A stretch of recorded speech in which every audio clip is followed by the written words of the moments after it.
ocean road that will take you there. Be informed and stay in tune. Uplift your soul and heal your wounds. Welcome to Bashment Bay. Yeah, yeah, yeah. Hello and welcome to another episode of Bashment Bay TV. I'm your host, Sharon Cummings. And I'm Quacie Gilchrist. And I'm Paulette Samuels. Looking forward to today's program on mental health. This is still Mental Awareness Month, so we're going to have some fantastic guests today. In honor of Mental Awareness Month, we will be addressing mental health within the Black community, and we will have some professionals to give their viewpoints on why there is such a stigma on this issue. So we will be right back. Estella's legacy. Grandma Estella, I have a question. Written by Sharon Cummings, Tamika Jones, and Charmaine Russell.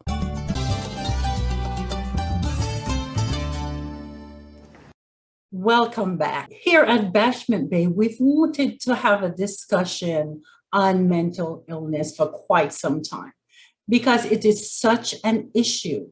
It's an issue overall, but we wanted to discuss why there is such a stigma within the Black community and why it is sometimes not taken seriously until it becomes volatile. Research suggests that the adult Black community is 20% more likely to experience serious mental health problems, such as major depressive disorder, or generalized anxiety disorder. Additionally, Black emerging adults ages 18 to 25 also experience higher rates of mental health problems. Today, we take a deep dive into some of the disparities that plague the Black community and how some of those issues, be it systematic, culturally motivated, or self-inflicted. In today's society, more and more individuals are embracing the practice of looking after their mental health. So many of them are now speaking openly about personal mental health struggles, diagnosis, and even specific forms of treatment, be it medication, counseling, or other alternative forms of therapy. One may even say that the topic of mental health has now become mainstream, or less taboo, one would say. However, research suggests that the Black community, unfortunately, we're yet to get the memo. To help us in our discussion tonight, we have Drs. Robert Vassall, MD, board-certified psychiatrist, Mrs. Althea Vassall, physical therapist and a Master of Oriental Medicine, and Dr. Moremi Vassall, MD, also board-certified psychiatrist. Now, if you're wondering about the connection, yes, you are correct. This is a family of professionals who have dedicated their lives to the message of mental health and looking after one's well-being. Good evening, and welcome to all of you. Good evening. Wonderful. It is an honor to have you on this evening. You know, somebody as a member of the Black community, you know, looking at Black families and all the stigmas that are attached, to sit here and speak to, you know, mother, father, and daughter, all professionals in your fields. It's just wonderful to see. It is encouraging, and it's just a beautiful thing to see. So thank you for joining us this evening. Thank you for having us. Yes, Thank you. Dr. Vassall, I want to start with just to introduce yourself and tell us about, talk to us about how long it is that you've been practicing and why psychiatry. And I'll ask the junior Dr. Vassall the same question. Okay, so this is Dr. Vassall Sr. I have been practicing, I graduated in 1988 and I got my license in 1989. And I finished my residency training in 1992. and got my certification around the same time, my board certification. So I've been practicing for, I've been a MD for more than 30 years. And I've been practicing psychiatry as a board certified psychiatrist for about 28.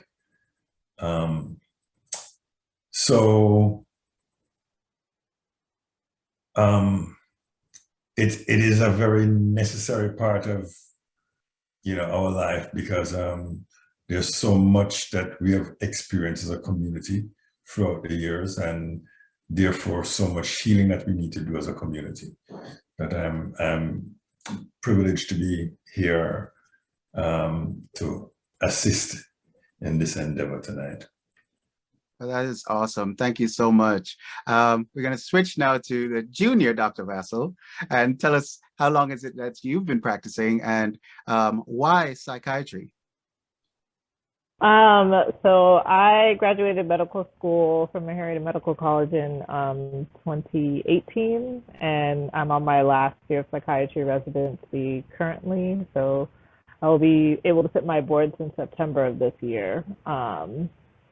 So basically why I chose psychiatry was, I feel like growing up, because of my father's profession, I was exposed a lot to people that have like mental health struggles, whether it was something more simple like anxiety or depression, and just seeing how it kind of can affect their everyday life in terms of, like taking care of their physical health, like if they have any physical health issues, or even in terms of their interaction with their peers and their family, just, being able to complete day-to-day tasks.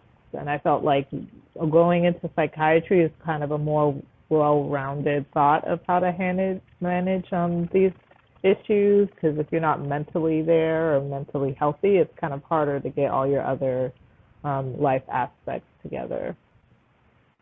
Well said, as plain and simple as day. Now, I want to shift focus now to Mrs. Vassall, who is a physical therapist and a master of Oriental medicine. Well, she has a master's degree in Oriental medicine. Talk to us about that and why that field, Mrs. Vassall. Hi. Well, physical therapy or Oriental medicine? Because they're Physical therapist, one, and how long have you been practicing Oriental medicine, and why that shift? Okay.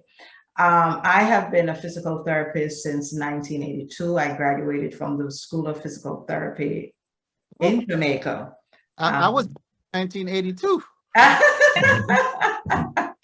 And at the time, physical therapy wasn't that popular as a health profession. However, by the time we migrated to Tennessee, it's as if that awareness of our physical health actually became more known, and physical therapists became an integral part of rehabilitation in Tennessee and the southern states that I worked in at the time, Georgia, licensed there as well, and now in Florida. I then shifted to Oriental medicine because I saw a great need for integrating the natural health areas, including what is now termed holistic medicine. And as an Oriental medicine practitioner, I was afforded the opportunity to learn more about the natural herbs, integrating homeopathic medicine, naturopathic medicine, as well as other aspects of emotional needs. And they don't call it psychiatry in Oriental medicine or mental illness. They actually refer to it as Shen disturbance. And so there are various ways that we manage it, not only as Oriental medicine practitioners, but also in the areas of herbology and manual therapies. So I am currently doing some additional studies in body energy and energy healing, and integrating that along with managing emotional and physical health. Well, folks, there you have it. We have a very well-rounded panel tonight to talk about this topic of mental health, and in particular as it pertains to the African American community. So hang in there. When we come back, we will talk more with Doctors Robert and Moremi Vassall, and then we'll shift gears and have a deeper conversation with Mrs. Vassall. We'll be right back. Estella's Legacy book series, first edition. Grandma Estella, I have a question.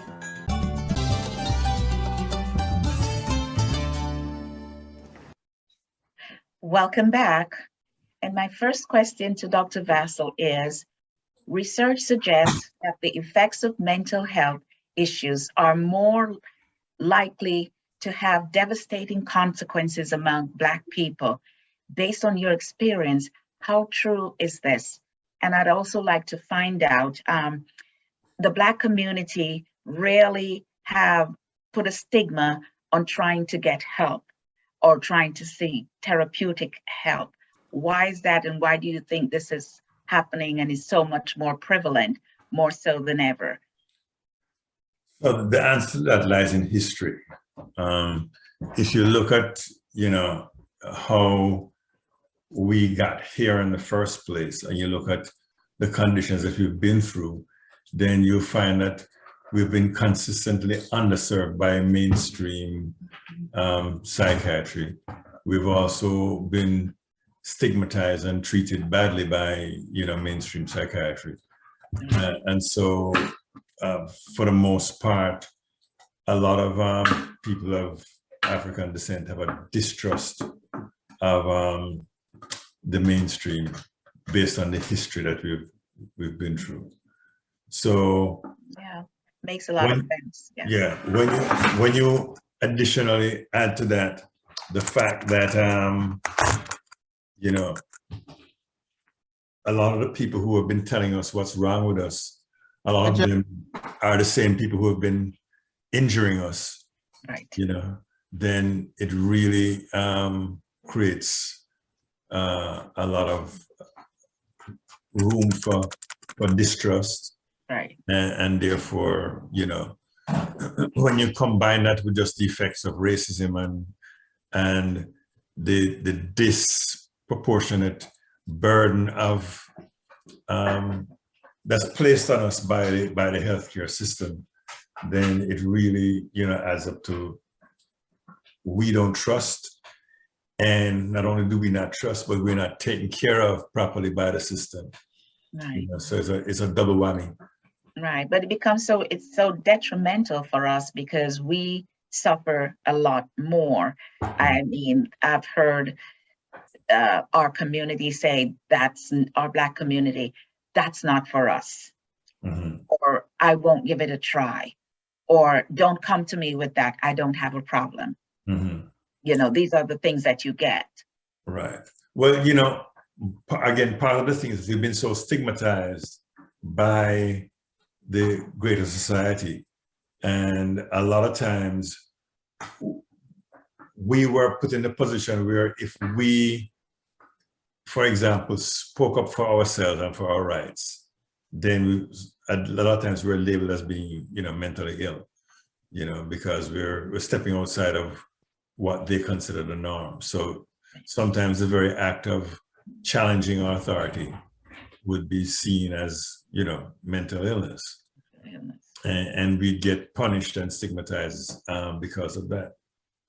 What is the cause of mental health problems?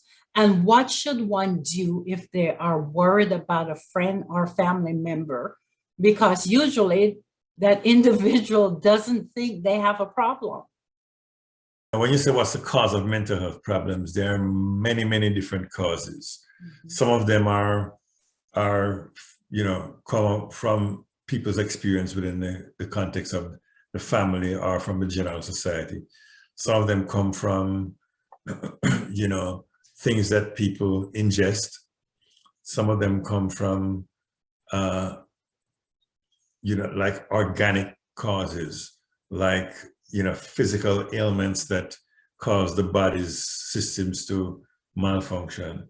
And, those show up in terms of what we consider mental problems. For a lot of us, the idea of being mentally ill is something that we're very, very opposed to because, again, of the way that people have been treated, you know, when they're diagnosed with mental illness. A lot of times people have a memory of asylums and the conditions in those places were not necessarily the best. And so that stigma that became attached to mental illness is still, you know, found until this day. So people rather deny the possibility of having a problem rather than looking at the problem and trying to fix it. Can mental illness be hereditary? Yes, and for a number of different reasons. One is genetics. The second one is like family pathology. If a child grows up around pathological behavior, it's easier for that child to engage in what becomes the norm around them. And so they can also become pathological in how they behave towards their own children and towards their own families. So, you know, it's a charity begins at home.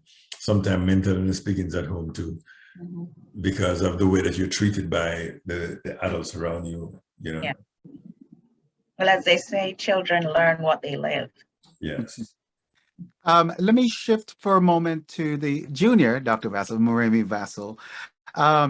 Please, if you would, what is it, you know, being able to offer a younger perspective in terms of your practice and what you have seen throughout residency and even within your schooling, do you find that young people are just as young people of color are just as opposed to dealing with, acknowledging, treating, and taking care of mental health, or do they tend to be more open and receptive? I'm finding that people are definitely more open and receptive, the younger population, in terms of dealing with the mental illness or even addressing it as identifying it in their families or within themselves. I think part of that has to do with the rise in recent years of acceptance of mental illness in terms of like social media and like how it's been portrayed in you know, TV shows and movies more recently is not as like the one who flew over the cuckoo's nest type of thing, where it's more like people are seen as not able to function in society.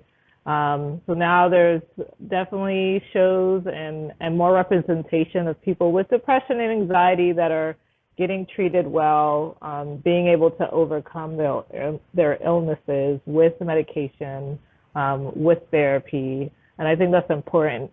That representation is important to young people because that's how we kind of interact with each other, is through these media forms.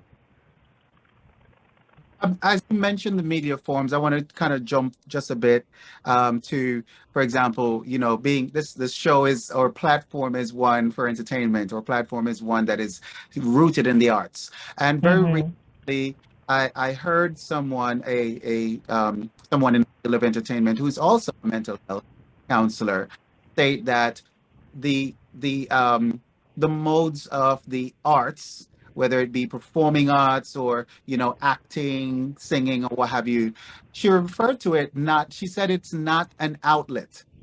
And so it made me think about individuals, you know, to back up her argument, her theory about so many individuals within the world of entertainment that we think are just fine.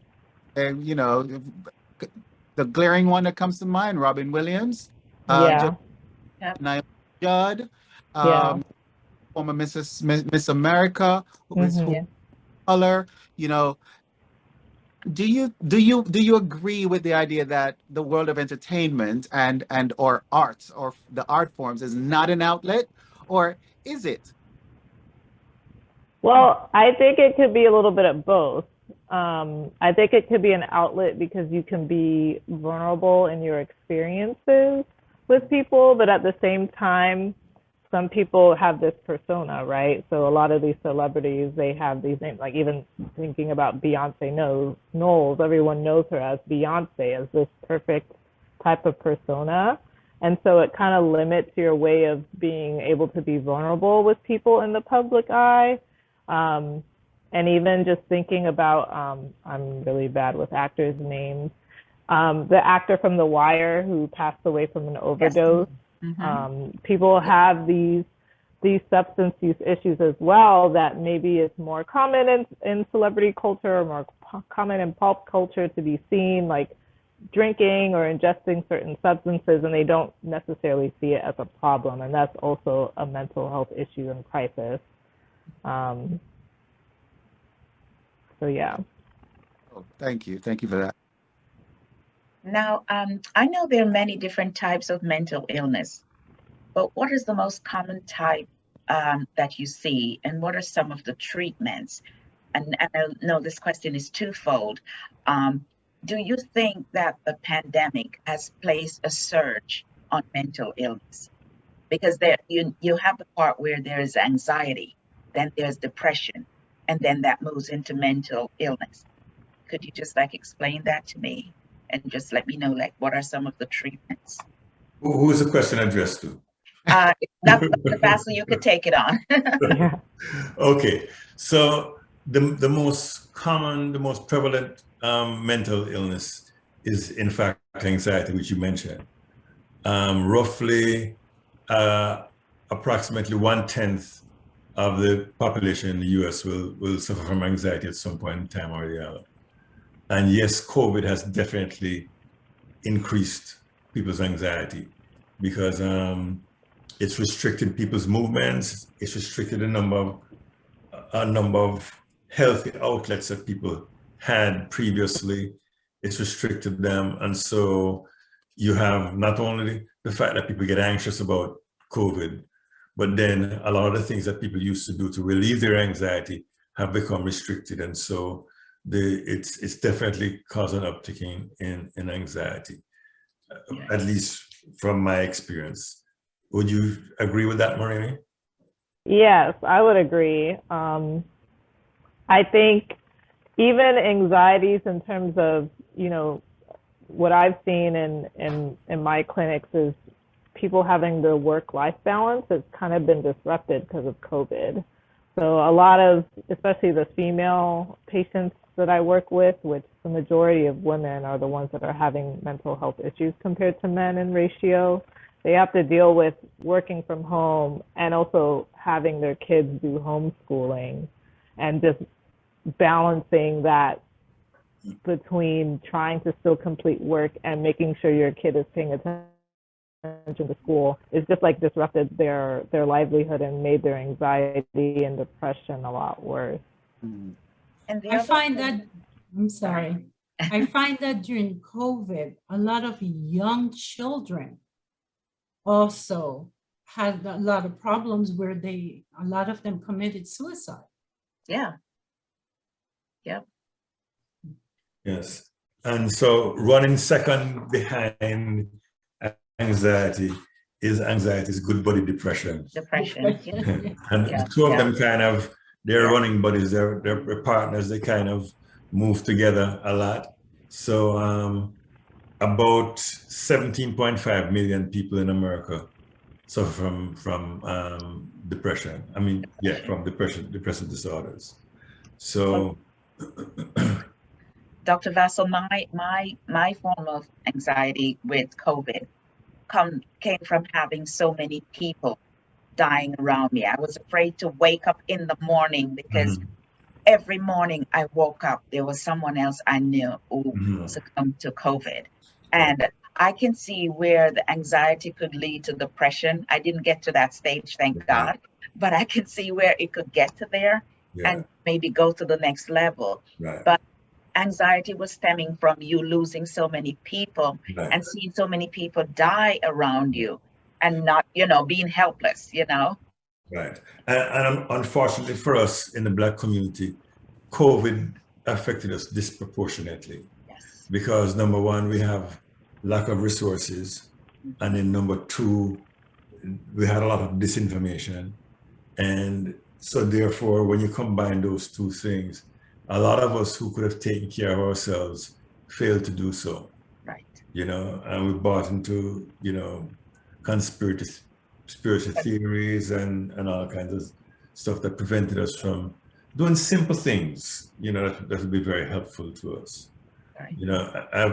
I've had to counsel people about, wearing a mask, something as simple as that. If you decide you don't want to take a vaccine, hey, then how are you going to protect yourself, if you're not going to be willing to take a vaccine? Because COVID is real, and COVID don't care about, whether you care about it or not. It will affect you. And a lot of people died unnecessarily just because of not really understanding that this thing is not partial. We don't care. It really doesn't matter to COVID whether you think it's real or you think it's not real or you think it's going to affect you or not. It doesn't matter.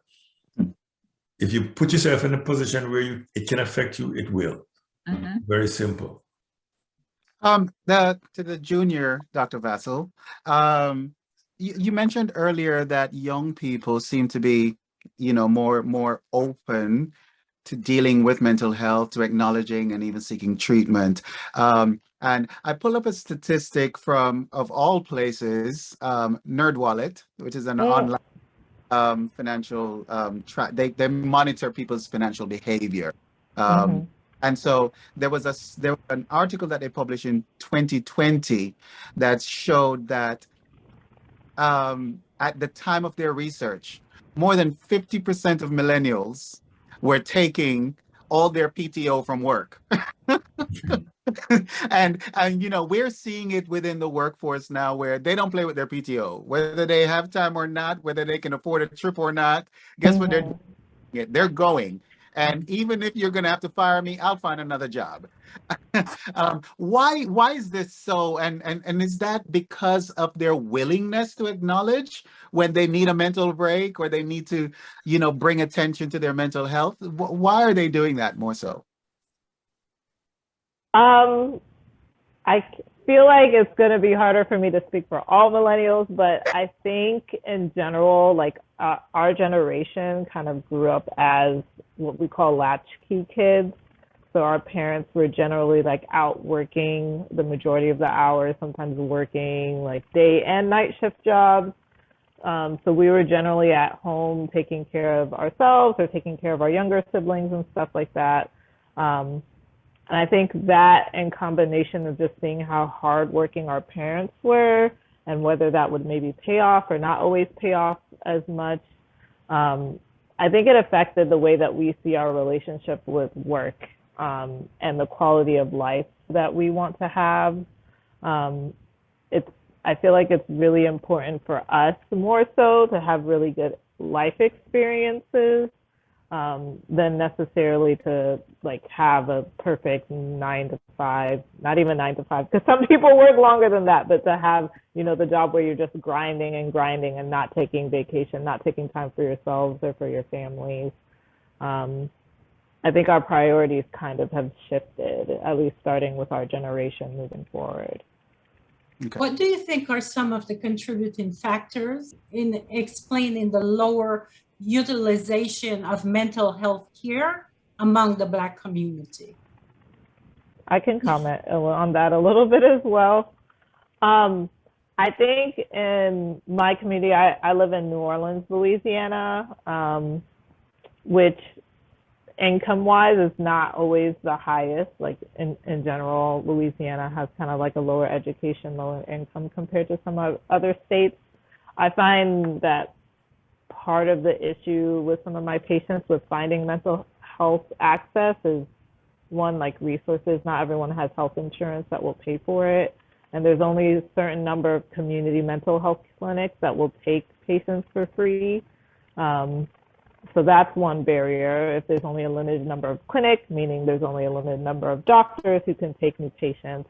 And then two, I think just certain things like in terms of transportation, not everyone has a car to be able to drive to their doctor regularly to make that appointment. Or even if they're working paycheck to paycheck, it could be hard for them to get time off to make to that appointment as well. So some of these are barriers that I feel like sometimes COVID has helped with, because now there's more virtual appointments, so you don't have to take the whole day off of work to go to your doctor's visit. So that I feel like is a plus for sure. But those are some of the barriers that I see in general. I endorse that, Moremi. I think that, that whole issue of the kind of job that you have a lot of time determines whether or not you can afford to go and get whatever kind of treatment you need, whether it's mental or physical health.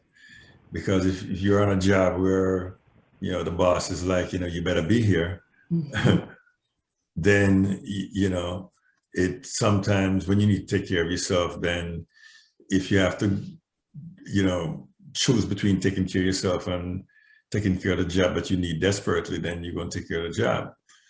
So a lot of times people who are in the service industry, people who are working in factories and all that kind of stuff, they don't have some of the leeway that other people have in terms of having the good insurance and having the thoughtful boss who will give you time off to go take care of yourself. Sorry, thank you for pointing that out, because it will provide us an opportunity to actually frame our discussion with Mrs. Vassall a little bit later on for those individuals who are not able to afford, the traditional forms, the medical forms of treatment, because it's kind of like Whole Foods. You want to eat healthy, you're going to pay the price at Whole Foods, right? Mm-hmm. And so it's a similar thing with your with your medical health, right? Mm-hmm. And so that would be a wonderful way to start the discussion with Mrs. Vassall. But before we shift focus, I have a question. Go ahead, Sharon. Okay. We've been talking about the Black community. Do you think the Caribbean community is more hesitant in going to seek help when there's a mental problem? That's an interesting question. But, I think to some extent, those cultural issues affect people's willingness to go and accept mental health. So because of the way that we see mental issues in the Caribbean, a lot of times what you have is a mix between a European or Eurocentric understanding of problems and an African or indigenous way of looking at problems. So from an indigenous point of view, a lot of times the problem that an individual has is seen as an extension of the family and a reflection on the family. Mm-hmm. So if I have a mental illness, then it means that my family is quote unquote like kind of tainted by this, problem. So it's like if that person over there's a mad, mm-hmm. Nobody now want married to them family. Or so there's a disincentive to own certain kinds of issues. Then when you add that to the whole issue of how we see things coming from a spiritual viewpoint, a lot of times disturbances in somebody's behavior is seen as spiritual in origin.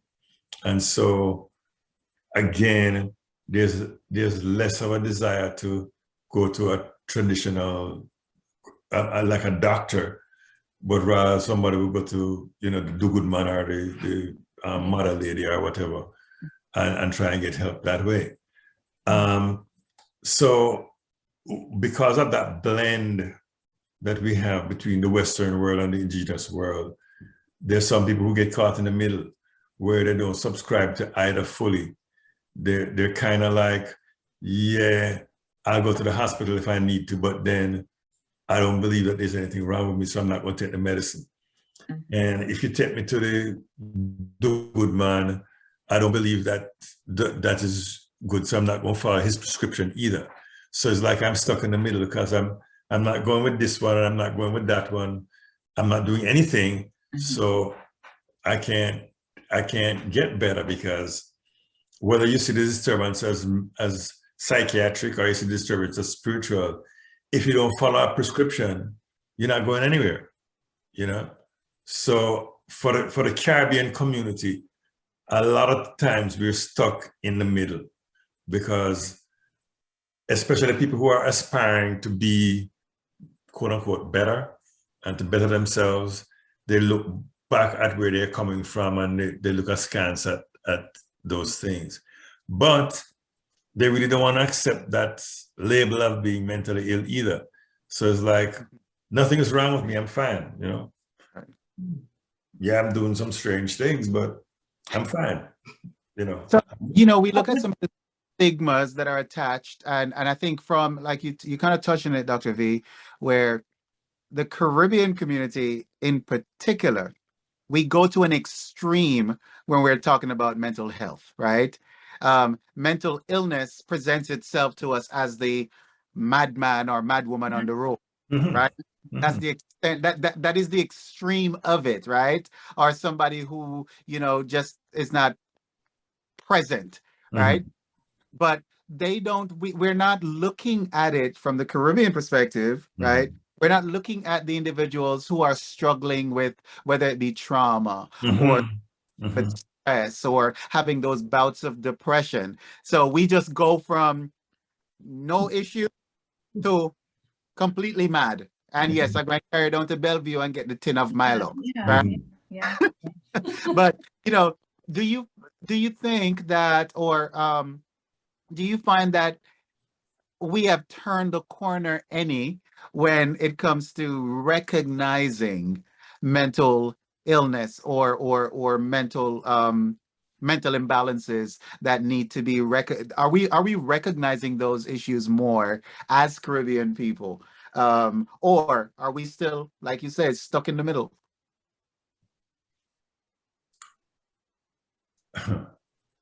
I find that we're stuck in the middle. That's what I find. I find that some of the younger people are more open, but a lot of them still stuck in the middle because they kind of don't know how to interpret their symptoms. And like you said, we look at the thing in extremes. So it's like, if I'm a trauma victim, then I don't want to be considered a madman or a mad woman. You know? So I'd rather sit on my trauma and hold it in and then have an explosion here or a meltdown there or whatever, than say I'm going to go to seek help, because I don't want anybody to see me as mad. And if I go to get help, then that's what I'm admitting. I'm admitting that I'm a mad person. And the extremes, like you say, where people don't kind of like, okay, I'm depressed. Let me go get some help for my depression. But I'm not mad. Yeah, exactly. You know? Yeah. Exactly. So if you're not mad, then what am I going to psychiatrist for? You understand? So it's like that kind of... It's hard. It's hard. Yes, because going to see a professional is seen as an admission of madness, you know, and so that's why education is so important. Right. And what would you say about the family who disowns that particular person? Well, for the same reason. For the same reason, because if you're in my family and you're mad, it might mean that me close to mad too. Yeah. Right? So I want to keep you over there so that there's no association between me and the madness. Yeah. You know? And that's how a lot of people operate. And sometimes it's because of frustration, because if you've dealt with somebody who's mentally ill, it can be challenging, and you're trying to get this person to accept treatment and to do what they need to do, and the person refuses to do it, and they continue to cause disruption in your life, then sometimes people say, oh, you know something, you still over here and I still over there, and you know, go on with your thing over there, so leave me alone. You know? It's hard when it comes to a family member. Family member, yeah. Go. Yeah. Because I've been around, my friends have had family members, I've had family members, and you just can't give up on them, Yeah. And it is trying, it's very trying to deal with them. One of the main things that I find is that they don't like to take their medication. No, but again, if nothing wrong with me, why am I take medicine? Or if you feel better and you feel better, you think it's like a pain pill, right? So it's like, oh, you only need the pain pill when you're in pain. You only need your meds when you're sad, and now you're happy, so you're fine. Right. Or it's making me put on weight. yes. Yeah. That's what you mean.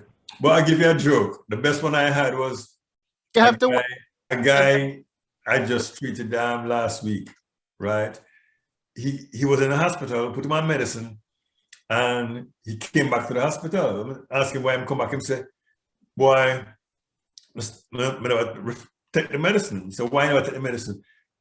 On the bottle it said 0 refills. Some figure said we don't need no refills. So the bottle said 0 refills. So we figure say, all right, man, okay, we're done, you know? So when the medicine finished, it says 0 refills. So we figure say, am I right? Oh my goodness. Wow. Dr. V, to wrap up, I want to ask you, you mentioned spirituality earlier, and I want to use that as a segue. And I will pose this question to both Dr. Robert and Dr. Moremi Vassall. In terms of spirituality, and a lot of people turning to, spirituality for a place to find grounding, if you will, or a place to find something to keep them going, to connect with.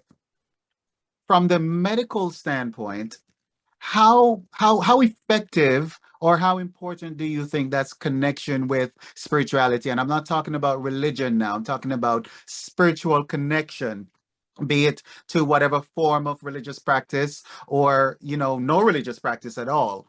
How important do you see that? And is it effective in helping individuals cope with their mental health? You want to go first, Moremi? I can go first. I think it's really important, even in terms of when we talk about people with substance use issues, it's part of the traditional 12-step program. One of the steps is finding a higher power. They don't say it has to be like Allah, God, Jesus, Yahweh, whoever. They just say you need to find someone above you because it kind of gives you something higher than yourself to believe in, to get you outside of yourself, out of your narcissism or whatever issues you have that are very self-centered. I think thinking about things in terms of our connectedness with each other and how we can do better for ourselves and our community can kind of definitely improve the way we interact with each other in terms of mental health. And I feel like that's kind of what the spiritual tie would be, is basically how can we be more empathetic to each other? How can we communicate with each other and ourselves in a healthier, better way? Dr. V? Yeah, they've also done some studies, right, which have demonstrated that, having like connection with a spiritual system is protective for people medically. So not only psychiatrically, but medically, having a spiritual system and a connection to a spiritual system actually helps people to get better faster, whether it is medical or psychiatric illnesses that they're encountering. And a lot of it has to do with just how we as human beings interact with each other. Because a lot of what goes into healing, even as a physician, is the level of connectedness that you can establish with a patient. If you as a physician go and talk to your patient and your patient feels like you're distant, your patient feels like you're, superior, you think you're better than them, your patient feels like you don't care, you're going to have a much more difficult time getting a patient to follow whatever you suggest to them than if you can connect to them. So a part of what any physician whose work they salt is going to do is find a way to connect to the people who they're trying to treat. And that is really an essential part of spirituality, because it means that my spirit has to find a way to connect with that person's spirit in such a way that I can be of more assistance and more help to them. If, like in a Jamaican, say, boy, I'm a spirit, I take that person, I'm a spirit, I take it. If the person's spirit not take you can't go away with them. You can't do nothing with them. You really can't. Wow. So, an important, I think that if you name it, sometimes people get a little bothered by it, but really that's what it is. It's about how do you connect with other human beings and how do other human beings connect with you? And if they can find a way to connect, then usually, that person will do better, because they'll be more inclined to, first of all, listen to you. And then secondly, maybe, take some actions based on what you're suggesting to them. Wow. Well, we could talk for hours and hours. I mean, this topic of mental health, mental illness is so wide. I mean, we could talk forever about this. Moremi Vassall and Dr. Vassall, we want to thank you so much. We learned so much today. And yes, as Chris said, this is a conversation that we're going to have to do again, because there are so many different aspects of mental health. And we only touched on one aspect today. So we would love to have you come back to have a discussion again on mental health, because I feel it's so important. It's so important, and especially now in this time. So I want to thank you both for coming on. Thank you so much. Thank you. You're very welcome. Thank you. Pleasure to be here. Thank you.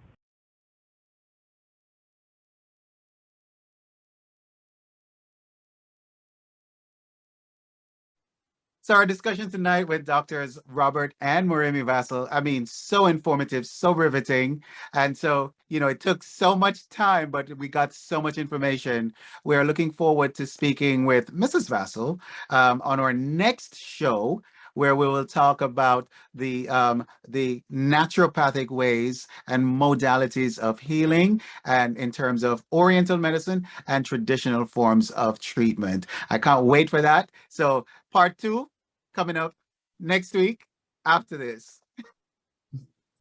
We'll be right back.